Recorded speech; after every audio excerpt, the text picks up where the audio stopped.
when you're trying to reach out to other people, it's very difficult, especially with the indoctrination of fear spread under the circumstances with COVID. But there's a lot of other things that you can get their attention on. We have a prime minister who's funded terrorism. We've got a minister of defense who lied on his resume in order to get his job. We've got a minister of finance who's committed inside trading and is now stealing from children under the guise and blanket of charities. Okay, we've got an ex-minister of immigration who tried to permit the practice of female genital mutilation in Canada. All of these things you can watch happen and be confronted in the House of Commons. So we'll speak more about that, and I'll post lots of stuff on Facebook, including the links for you guys to verify the information. These are conversation starters, folks, and they're very important. And with that, Vlad Sobolev. Happy Saturday, beautiful people! Okay, I'll have to go pretty fast because I think this thing will die in a second now. Quickly, the important thing, we have new flyers made up. This is a version number 3. Grateful to 6 people, including myself, spent about 48 hours combined making these guys. Everything redesigned, the front page, the back page. We have 15,000 printed for this weekend to distribute across Ontario.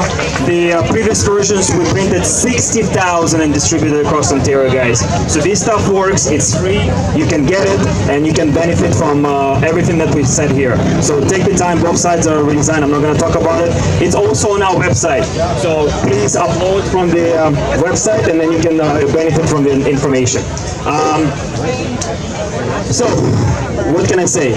We have 8 locations happening this weekend on the HUGS of a Mask with all the organization present across Canada. Go to HUGS of a Mask events, you'll see the time and the location. We are making them universal for a reason, okay? The messaging is the same, the flyers are the same, the only thing is different is either Saturday or Sunday, and the times pretty much all of them is from 12 to 4. And the idea is to come in a social gathering. We still have to say it's a protest, otherwise they're not going to let us do it, right? But at the same time, we want to bring the social gathering. If you're inviting new people, don't tell them they come into the protest. Tell them they come into social gathering to connect with other like-minded, awake individuals, right? They don't have to protest, they don't have to hold the sign and yell and stuff like that, right? The people that come and want to do it, fantastic. And you connect to those people, you build a relationship, and we strongly recommend to do the activist work during the week, because that's where you're going to have a real impact. And this is an honest question I want to ask of you guys. Why are you here today? Are you here today to build connections and relationship? And if it's yes, that's great. Acknowledge that, right? Second thing, are you here to make an impact, right? Great, acknowledge that. Now, the honest question to ask yourself, how much impact are you actually able to create just by being here? Rather than being out in public and educating the people in your community on a daily basis throughout the week. Right. I really want you to ask the honest question, okay? And I ask that question myself first before I ask you guys, right? So for us to be really impactful and create the real change in the community, coming here and marching is not enough. It's not enough, okay? We're doing it here because we're making a change, and that's great, but again, I just want to empower you guys to take actions during the week, okay? You need to have those meaningful conversations. You need to get uncomfortable enough times. I'm not asking you to do it every day. Every day is different, right? Your best is different day to day, so don't be hard on yourself if on Monday necessarily you don't feel like it, but just do your best. Talk to one person. Think about this. If all you do is you talk to one person and you do it 5 days a week, guess what? You impacted 5 people that week. Now you do it 4 weeks in a row, guess what? That's 20 people. Now we have at least a couple hundred people here today. If every single person would do that, you do the math, how many people you just changed and impacted? Exactly, right? 400, right? Guess what? This is what we can do. We can really make that change. So we have to make sure that we're proactive during the week and then making a change to impact our communities. The hugsofamask.ca is the main initiative that started here in the middle of May, right? And the whole idea was to make sure that we oppose all the measures that the government is creating. The mask is just a symbol. It was never just about a mask, okay? The mask is a symbol that encompasses all the measures, the social distancing, the contact tracing, the mandatory vaccination. The mask is a symbol that impacts that all, and it's very visual, and that's why we used it in this.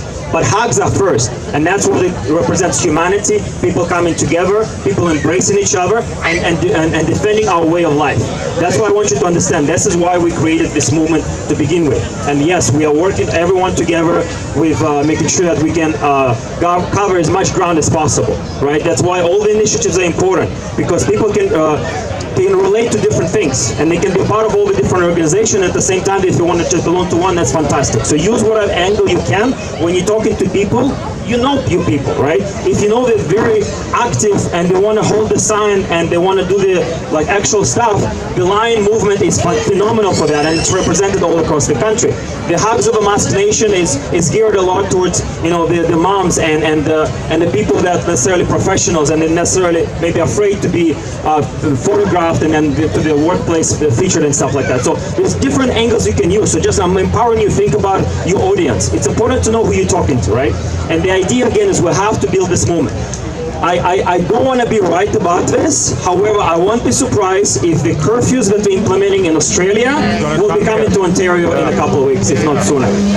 I won't be surprised, and trust me, I don't want to be right about it. And we have to be extremely vigilant about that. And that's what I'm saying on our Zoom calls all the time. We have no time, and we have to be extremely proactive with the actions that we're taking. We have to build these movements. We have to connect with as many people as possible, because when the curfew comes, guess what? We're not going to have that opportunity to come together. So it's imperative for us to talk to people. I know it's summer. I know people want to have a good time. Guess what? It's not the time for that, unfortunately, right? This is the good time right here. Thank you. This is the important occasion for everyone to come together. And if you go, thank you. And if you go on to the Mask event site, you will see 8 locations across the country. We have BC in Surrey, today obviously Toronto here, and we have Kitchener, Hamilton, London, Owen Sound, Ottawa, and Montreal tomorrow. Okay, those are the locations, and for the next week we want to get at least to 20 locations. At least we have to do it. The thing that I want to mention, the Hugs of a Mask, the initiative, now transforming into HUGS Nation. HUGS Nation is basically going to be represented education system. It's representing youth leadership program. As you can see, we've always been encouraging the children, the young generation to come and speak, right? And I said this before, for me, the We Charity collapse and the whole disaster with that is not a coincidence. It's there for a reason. So then we can come in and fill that gap and provide the platform for the young people to make sure that they have a voice. They should be able to connect. So stay tuned for HUGS Nation. I got all the domains 2 weeks ago to make sure that we secure that and we're able to build a platform for our next generation, because I said this before, our children will have to grow up really fast in this world. They have to. They have to be the warriors along the parents side by side. Not in the background, side by side. This is just a reality of the world that we're facing, and they have to be equipped with the right information. They have to be equipped to be able to stand the ground. And the thing that we're going to be working, and I might as well announce it, we're going to iron details, whatever, but what's the first day of school? What's the date? September 8th. Guess what the schools will have to do in most provinces around Canada? Mandatory masks. Guess what we're going to do? We're going to go to schools with our children, and we're going to stand the ground. Our children not going to wear the mask. So first day of school, we're going to build them back towards that day. So people will ask me, what's a big date we can have some action happening? Guess what? First day of school is our day of action.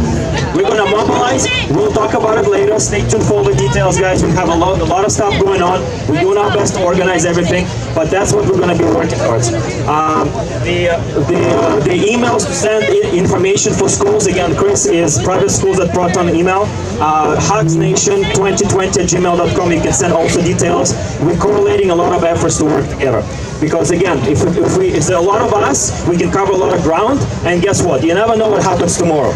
So that's why even myself, I have Colin working with me side by side to share all the information, because we have to make sure that there's not just one head that can take off and then the whole thing collapse. This have to be smart.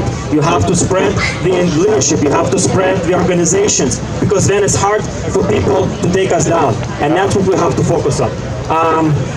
So I'm going to bring Lamont. Yep. Thank you. Yep. Okay, that's awesome. So, yes. I want to say, by talking to people and inform people, the best way to spread those flyers is very helpful for people. Like I try saying, people they start. Can't hear you.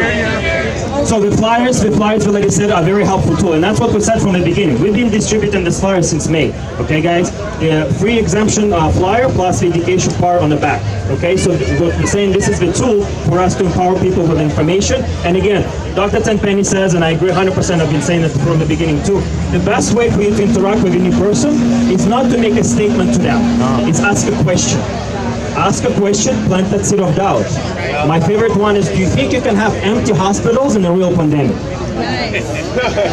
Right? That's my favorite question. Now, the last thing I'm going to say, we are in Kitchener tomorrow, and the whole idea with the Kitchener event is obviously to create a chapter of HUGS of a Mask with all organizations there on a regular basis. However, tomorrow is also Human Trafficking Awareness Day there too. We participated last Thursday, not last week Thursday, in 2 events, Worldwide Human Trafficking Awareness Day. There's actually some flyers still here for you to pick up and get some information about that. We participated in Barrie, and we rushed and participated in Toronto as well. I had media contacting us and saying, are you guys trying to trick the people to come to Human Trafficking Awareness Day? But it's HUGS of a Mask Day, actually. So the only thing I can tell you, as long as the media is talking about us, I'm going to say thank you for talking about us. I cannot tell you how many times people come to events or message us and they say, you know what, somebody talked bad about your event on their page, but that's why I came. So let them talk about us. Okay, so when I was making this interview or radio host in Kitchener, you try to come up with me from all the angles. Are you anti-vaxxer? Are you trying to promote your business? Like, are you trying to trick the people? I told them, the whole idea about COVID, the positive thing, is that it forces people to look at the truth now.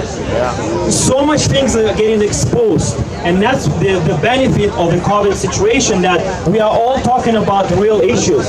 Human trafficking, vaccine injuries, right? The 5G harm, right? The COVID measures that are actually harmful to the public and designed specifically to create control. And again, if people even question before, the other question that you want to ask people and kind of plant that seed of doubt, ask them, have you heard about Australia? Do you know they only had less than 300 people dying? Less than 300 people dying and 27 million people in the lockdown? Does that make sense to you? Ask that question. Let them think about it. That's one of the best things that I can recommend. Okay guys, I'm going to bring Lamont back just to wrap it up and then do the march.